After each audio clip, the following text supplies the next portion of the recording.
Namaskar.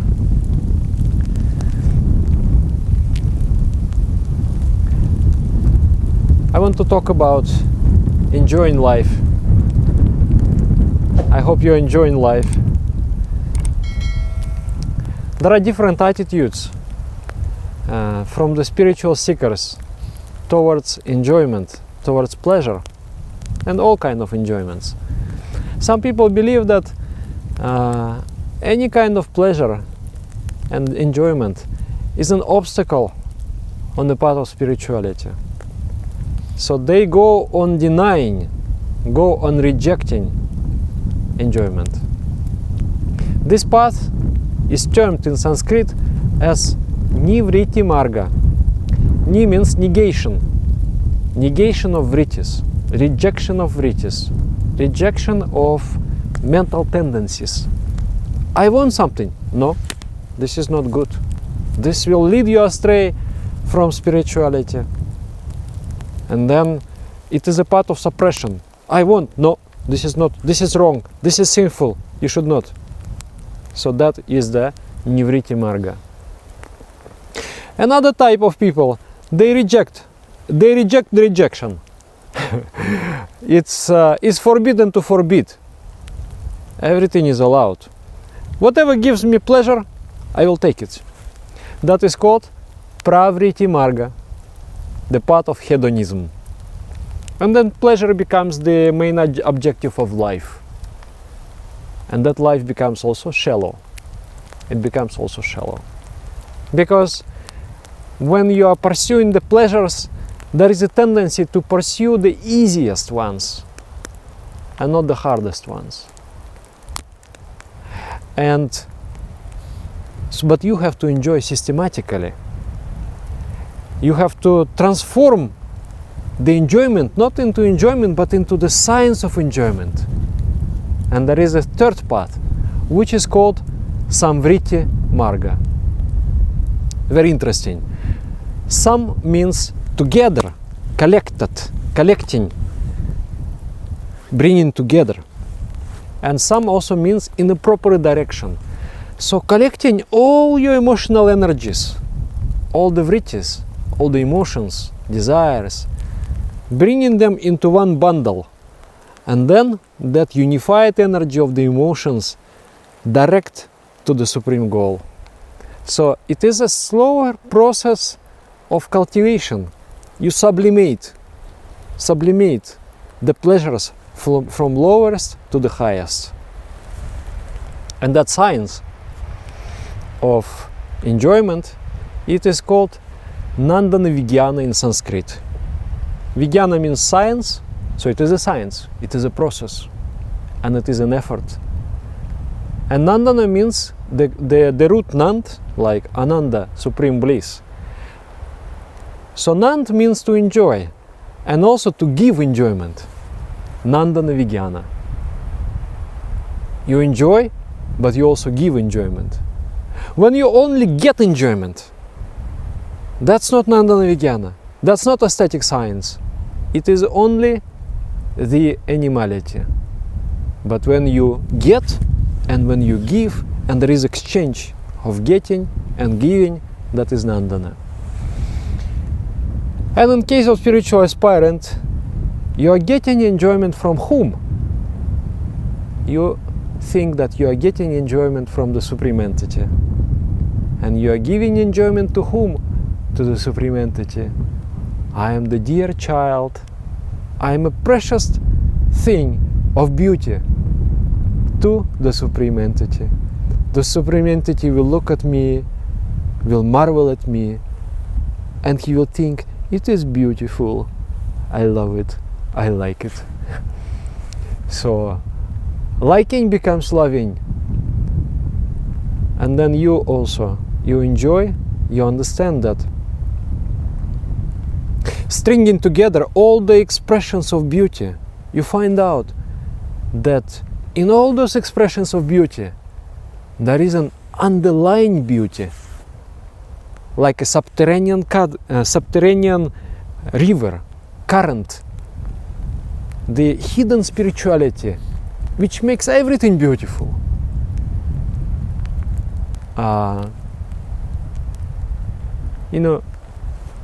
we should try to make ourselves beautiful, our life beautiful, our homes beautiful.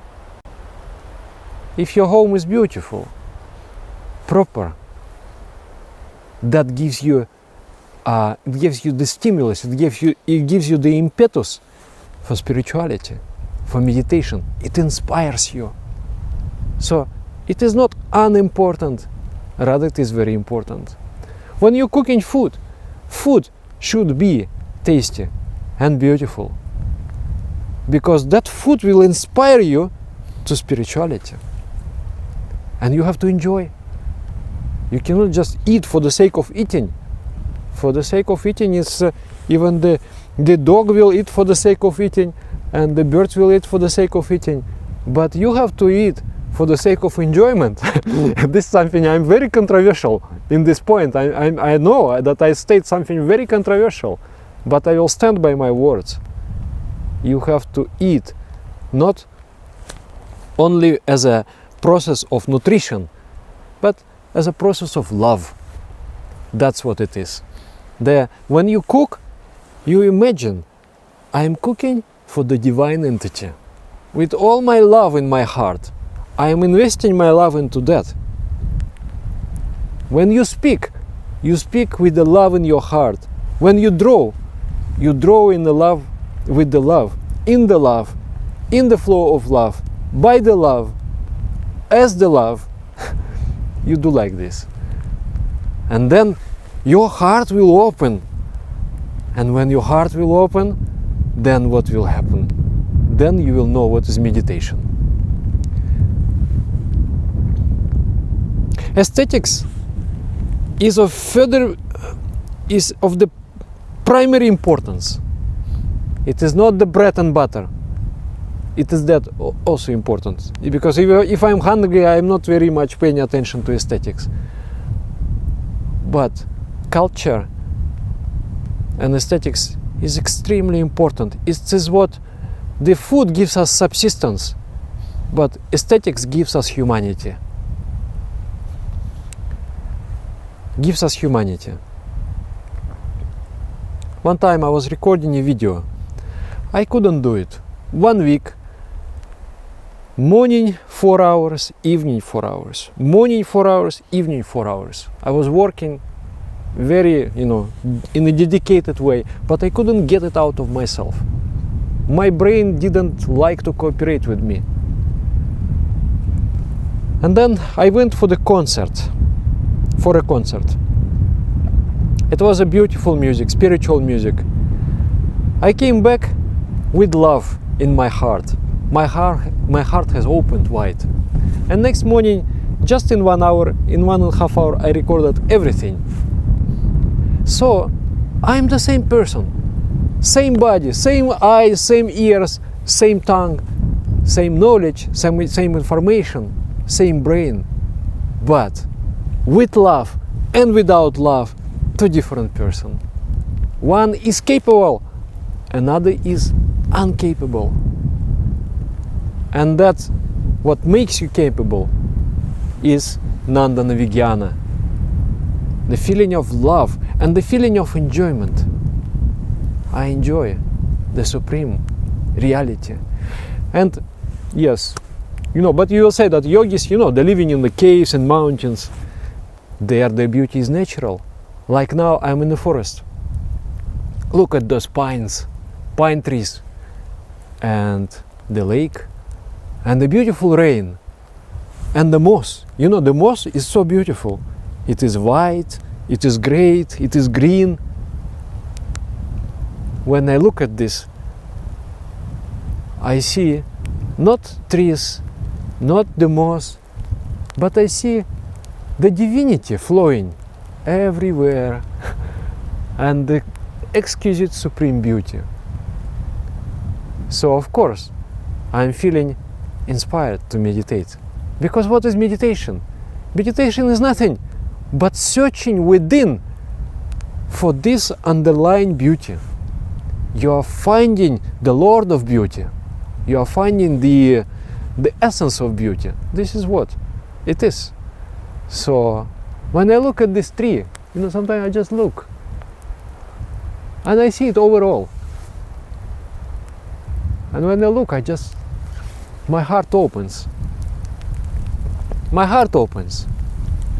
And then I want to close my eyes and go into my heart to search for that love.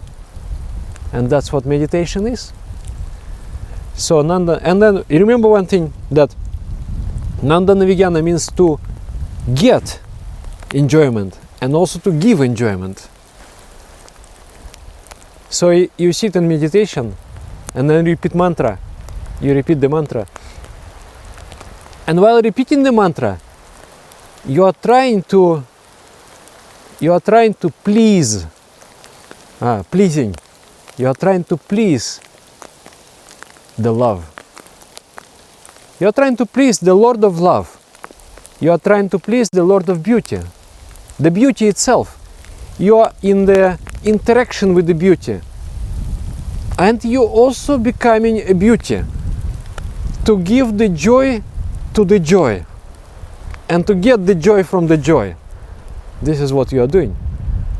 So your heart will open. And you will enjoy. So I would say, true life is the life of joy, is the life of enjoyment. It is not about rejecting the pleasures, but it is about collecting your emotional energy, collecting your desires, and gently guiding them towards the supreme beauty, the supreme entity. It's not, for example, the food. It's not rejecting the food, no. But eating in a measured way, very properly cooked, in a very measured way, properly balanced with nutrition and spice and everything, and eaten in such a measure that your body will get nutrition but not feel tired, rather will feel energetic and uplifted. This is the science of life, to enjoy, not to suffer. And when you go out of balance, you go on the path of suffering. But you're finding this balance and you're transmuting the pabula of your mind, the food of your mind, the object of your mind. You're transmuting from physical to supraphysical, mental, psychic, suprapsychic. You transmute it into the aesthetic bliss. This is what it is. And you find the aesthetics is, you have to expand your mind. It's not just easily perceivable. It is, you have to see a little bit, by your soul you have to see. That's what aesthetics is. That's why poetry, it's like a water of life for a spiritual seeker. You read the poetry, you nourish your soul, you nourish the nervous system of that perception of beauty. It's incredible how humanity invented poetry. Sometimes it was practical, the rhythm and rhyme. It was for the practical reasons, to transmute the knowledge, to transmit the knowledge to the further generations, because we are forgetting things. But the rhyme and rhythm we are not easily forgetting. And then later on it developed, and the poetry has become a capture of beauty. You are capturing the beauty. Something which has no form, you are giving it a form. But through that you also know the formless. So sometimes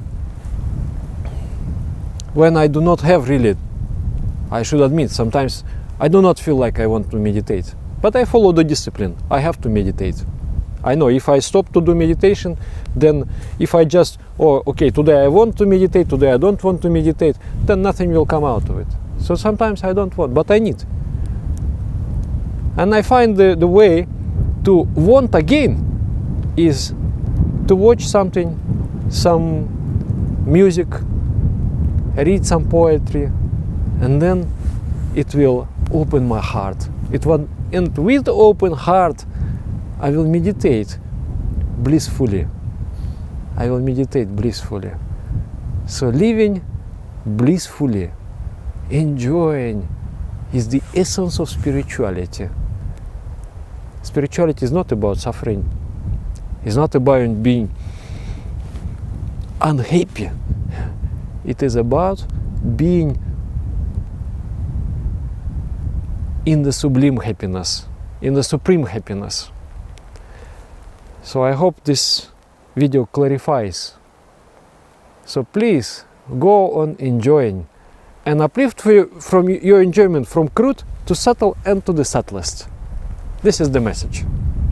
Nandan Vigyana. And then you will end up where? You will go into Mohan Vigyana. Nandan Vigyana, when you are enjoying, you are getting enjoyment and also you're giving. But Mohan is only you achieve the pinnacle of the human existence, and there you don't want to get, you only want to give. In that moment, your individual existence ceases to exist. It merges with the divine existence. You become the ocean. Instead of enjoying the beauty, you become beauty itself. So this is what is going to happen. Thank you. Namaskar. Write in the comments what you think about it, and maybe you write some stories how the aesthetical experiences inspired you in spirituality. Namaskar.